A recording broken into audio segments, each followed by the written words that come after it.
people will be saying what's going on there. So, guys, if you're watching on my channels, this is Shawnee Boy. He's new to all the streaming adventure and all that sort of stuff. So it's time to give him a break. Time to give him his big break on my channel. So we met. Listen, we had a chat at the weekend, and we're just going to have a look at this and see how it all goes. So I don't know him from Adam, so he might be a complete twat, but let's hope he's not. You cheeky bastard. Anyway, no swearing on my channel, Sean. No, I'm trying, mate. I'm trying to do away with the swearing. I'm trying to go. I know, no, you got to, mate. Honestly, it's so much more professional if you don't swear. It's just like, It is. Well, good to see you. Cheers to a successful weekend. Mate. Cheers. Yeah, I'll cheers you with my Sprite, mate. Yeah. No, you're just right. It's about always do stream sober as well because you.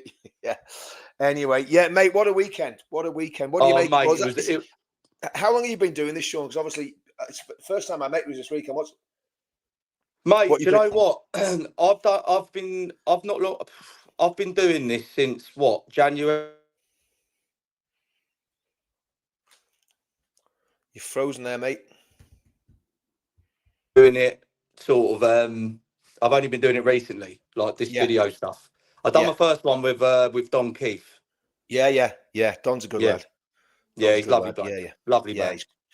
He's great. He's great. Well, look, we'll give you a hand up. You know, I mean, as long as you don't, as long as you don't do what other people have done and mug us off, we'll give you a hand up. But no, it's great. It was a good weekend, and it was, you know, the thing that impressed me about you. You got backstage. You got back to the hotel, and it was just, what was this guy, like a spy or something? What's going on? So, anyways, yeah, it was a great weekend. I mean, to be honest with you, the size of that event, it couldn't have gone any better. It literally couldn't have gone any better. No, it couldn't. No, because when you think I've an idea how many people I think were there, and I think it's a pretty scientific idea. But I mean, the reality is there was a lot of people there. It's the biggest thing that we've ever done, without a shadow of a doubt. I've never seen nothing like it, mate. No. Like literally, like it was like sardines, mate. When I was, because obviously when I got down to Blackfriars, for what, 9:38 in the morning, yeah. And I was meeting a load of community guys there from the Unsafe Patriots community. I hung around there and waited for more of them to turn up on their because they were coming all through at different times and stuff. Yeah. And when everyone, when I thought, everyone got, they was all there. They pretty much everyone had arrived. Then started making our way. But the issue is that when we got down to, to cross the bridge, the police had blocked it, and we had to go back, and then we was getting bounced backwards and forwards. I then had to go to the Millennium Bridge. Then I had to go to the Blackfriars Bridge. Do you know what I mean? Wow. So it was like the police.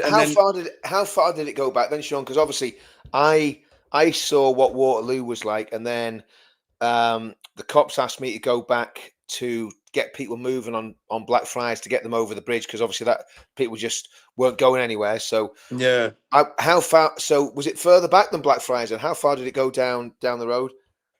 Right. So basically, when we came across Blackfriars Bridge, we obviously it was going very, very slow, and when so when we got across the other side of the bridge, we started feeling a bit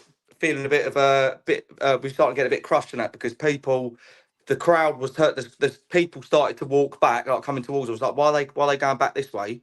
Yeah. And we was like, why are you going? You're going the wrong way and all that lot. And they were turning around saying, no, the police have now blocked it off. They've set there's a crush zone and all this stuff. Yeah. So I was like, all right then. So we naturally we ignored it, because I just thought, I'm not gonna. I don't trust anyone. I just want to go down there and just see what. I tell you what. To be honest with you, the police were bang on with that, because that was my big worry with. I've been saying, to be honest with you, I've been saying this to the old Bill, because we do the liaison. Me and Tommy do the liaison with the police, and I said this to them. I think two or three of the. I mean, look, we dodged a bullet, but my whole concern was, if you're putting 1 million people on the pavement, and they're all getting into confined streets, you know, there could be. So what we did up at the top, because there was loads of people came to the top. They're all meant to come through Blackfriars, but a whole lot came from Waterloo South, then a whole lot came from Waterloo North. So where our start point was completely swamped. So basically, we had to actually move the start point right the way around the roundabout, which kind of took a bit of pressure off Stamford Street as well, because you could just say, I put my camera up and you could see right the way back, and it was absolutely rammed. And the problem is, because it was so big, the police couldn't control it and the stewards couldn't control it. So you literally had to improvise every step of the way. So you're going, okay, if we move people here, it means that we get in front of this crowd round here. We relieve some of the pressure at the back of Stanford Street, because obviously we knew there was stuff going on down there, and it means that, okay, your start point's going to be further forward, but it means you get control of the crowd again. Because otherwise, what would have happened was we'd have had, like, if we hadn't have done that, if we hadn't moved the start line, we'd have basically had all the people that were in front of the start line always in front, so that when Tommy came, he would have been surrounded by probably, I mean, he was surrounded by maybe 1,000 people, but he'd been surrounded by about 5,000 people, and the actual stewards line would have been in the middle of the march. So we had to do it really on the hoof, and then we got it under the bridge, and him and the security boys had to smash their way through the crowd to get to the front. But it's, you know, when you're in that sort of situation, you've got to make decisions very quick. So, like, a lot of people are slagging the police off and saying the kettle people. I don't think they did. I genuinely don't think they did. I think they had a real nightmare because there were so many people there. And to be honest with you, it's a great complaint to have for the Patriots. And I think a lot of people, like, you know, I couldn't hear the speech and all that sort of thing. That wasn't down to the police. That was down to Westminster Council and the Greater London Authority basically not giving us what we wanted, because we wanted Parliament Square. Yeah. And they totally mugged it. Well, we wanted Trafalgar Square initially, right? Because Trafalgar Square, in the square itself, you could probably get 100,000 people in the square, and then the streets surrounding the square, you could have set up speakers so that people could have heard. So you could have probably got 500,000 in Trafalgar Square. Parliament Square is smaller.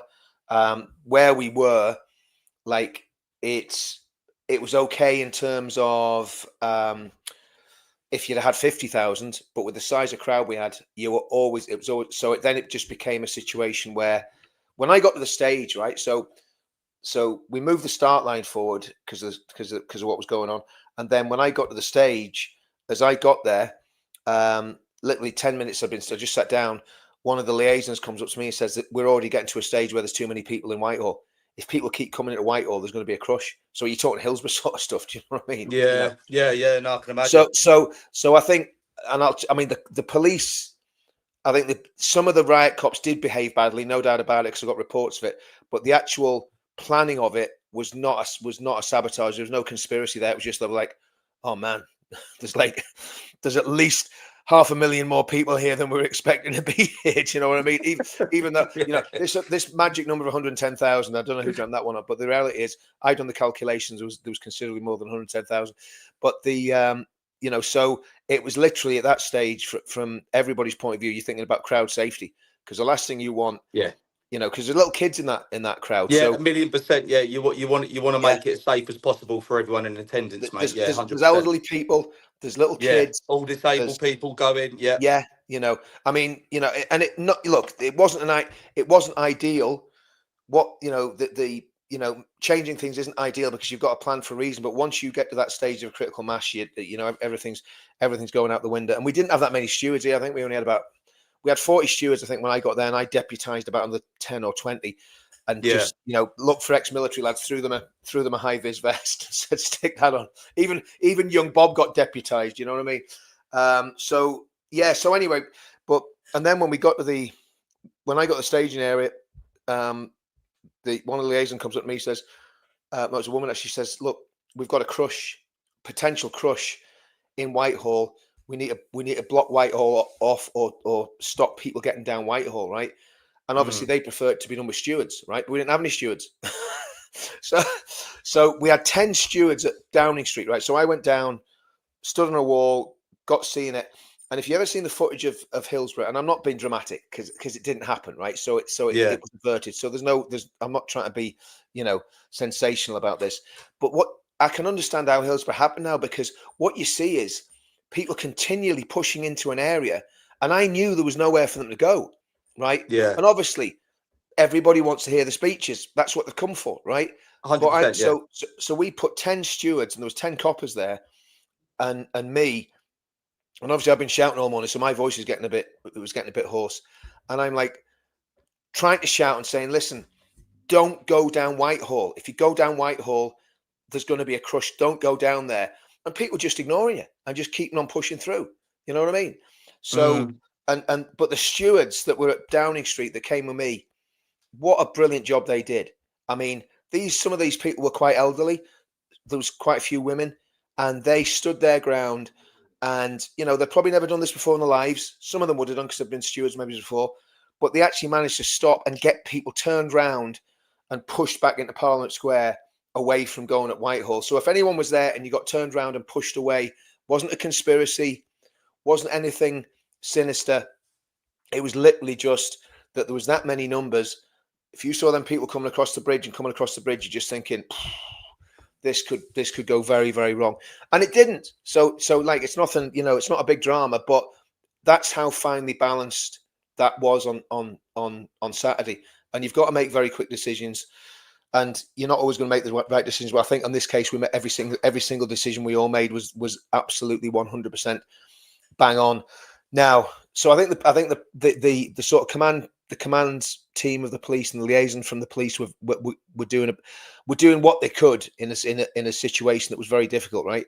Yeah. But I think some of the coppers on the ground, some of the riot cops, to me, were bang out of order. Because the problem is, I don't know whether they're on speed or coke or what they are, but those coppers are flipping hyped up and they're not listening to anyone. So you got to align with it. I don't know. When a cop puts a riot helmet on, he seems to change it to Darth Vader or something. Do you know what I mean? I mean, he's swinging his baton around like it's a flipping light stick. A lightsaber. Come to the dark side. Yeah, exactly. And I am your father. You know what I mean?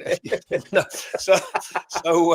So I mean, and I've had it loads. And you go up and say, "Look, I'm actually trying to help the situation, calm it down. You're not coming through here."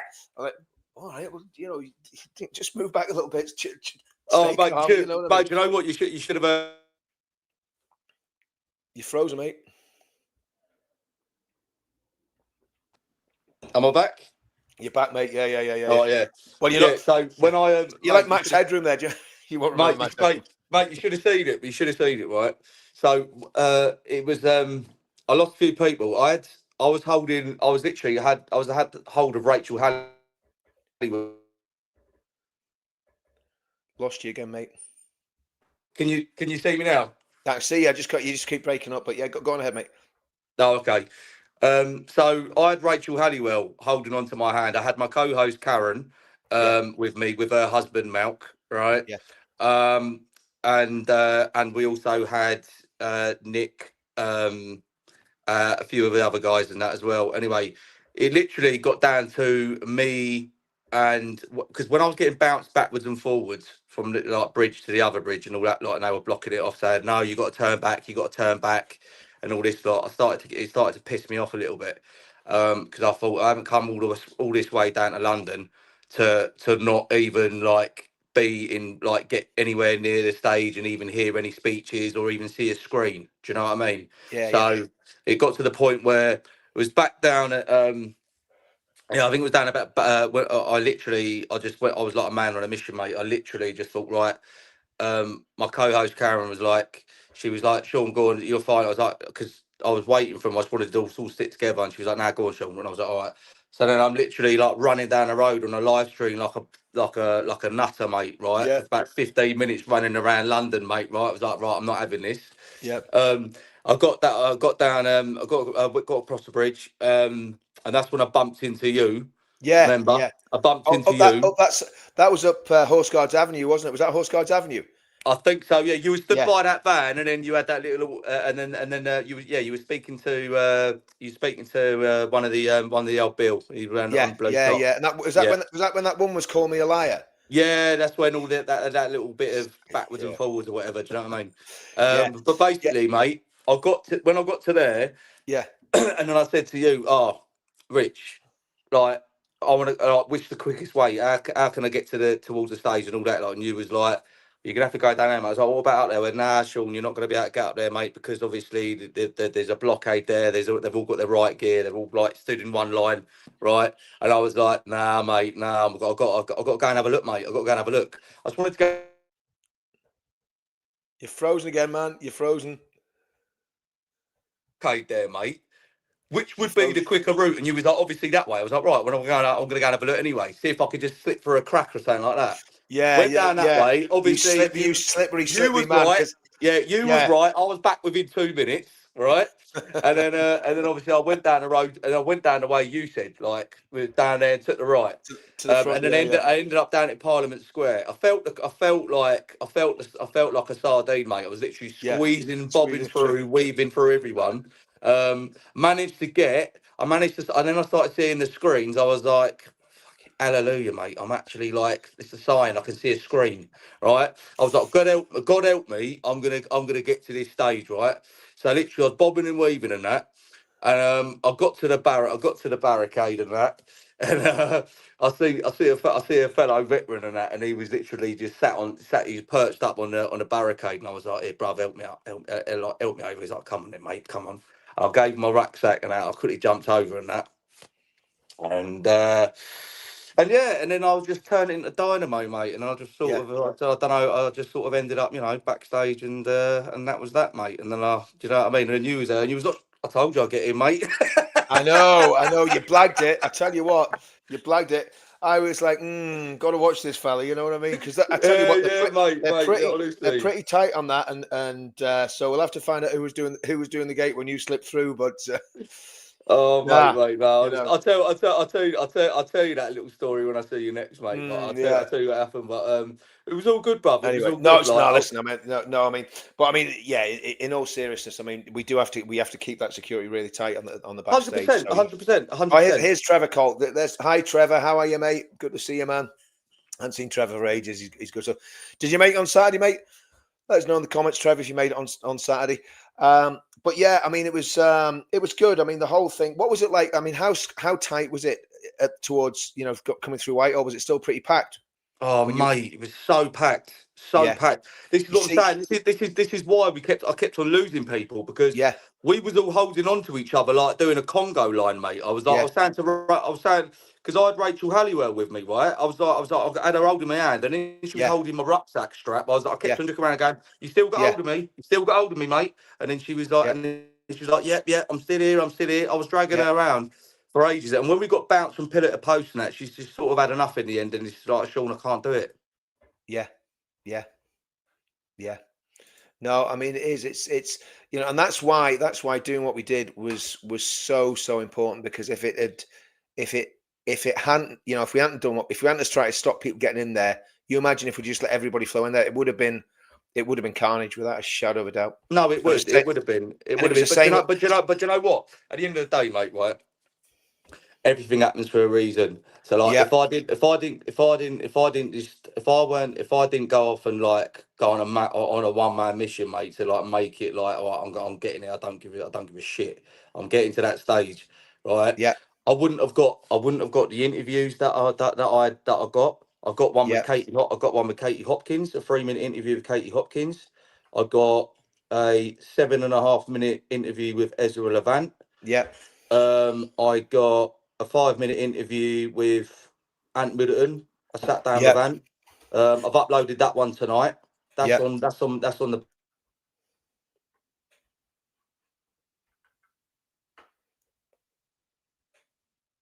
up in Milton Keynes. Yeah.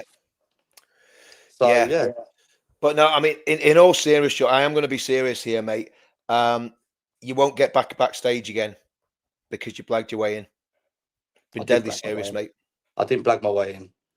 You did, mate. You blagged your way in. You won't get back again. I didn't blag my way in. I'll tell you. No, you did. I'm going to tell. No, Sean, I'm being deadly serious, right? And this is deadly serious, right? It's flipping. See the security on the stage. It is absolutely vital that we keep it tight, so you won't get backstage ever again. Sorry, mate. That's cool. Yeah, that's cool. Yeah. Because here's the thing, right? If you'd have been a flipping wrong and you'd done something, then the person who let you in would be flipping absolutely in the flipping frame for it. Yeah. Yeah. You know, that's why we have stage security, and I want to say that to you tonight. I want to say it publicly because we can't have people taking the piss and get backstage when they're not meant to. No, 100%, 100%. Yeah, 100%, mate. Yeah, 100%. But and I'm not being a twat, but it's just. No, don't be silly, mate. No, but at the end of the day, at the end of the day, like when you got people back there that could be leading Mayor of London, Prime Minister, you know, it's not cool, man. It's not cool. Yeah, but at the end of the day, mate, there was no dramas, mate. So no, there wasn't. But do you get what I'm saying? It's just. I get what you're saying. I get the thesis, but I get the thesis behind what you're trying to say. Yeah, of course I do. Yeah, but I mean that's it. So yeah, so anyway, I mean it was a great event, and you know from our point of view, you know everybody to me everybody done absolutely brilliantly. We stopped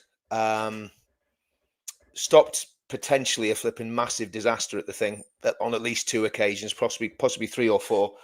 And but it's just because what I can't do is get you on and then go, oh, you got in and that's okay. Do you get what I mean? You know, mate. In all honesty, mate, I had a backstage pass, mate. Well, you couldn't have had a backstage. How'd you get a backstage pass? I'll talk to you about it after. Someone give you a pass? I didn't realise I was a +1, but I never knew that until I got in, and I was like, wait, do you know what I mean? I'll talk to you about it after. Okay. All right. Yes. Okay. So someone had your pass. Okay. Yeah. But anyways, yeah, it was a great great event, and I mean, to me, you know, we've just got to keep going. We've got to keep pushing on, and yeah, I think it's just going to grow for me. In all seriousness, I think Hyde Park is a really good location, mate. Because, like I say, within regards back, going.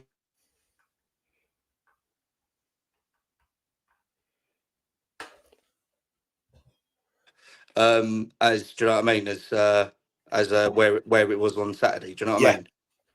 Yeah. It's just that more. It's more leg room. Do you know what I mean? It's like, you know, it's not going to be as sardiney. Like, you're not going to be like packed. Do you know what I mean? Yeah. And you'd be at just bit more freedom of movement. You know? Yeah. That's what I think, mate. Totally. Yeah. Well, look, mate, I'm going to dive off here.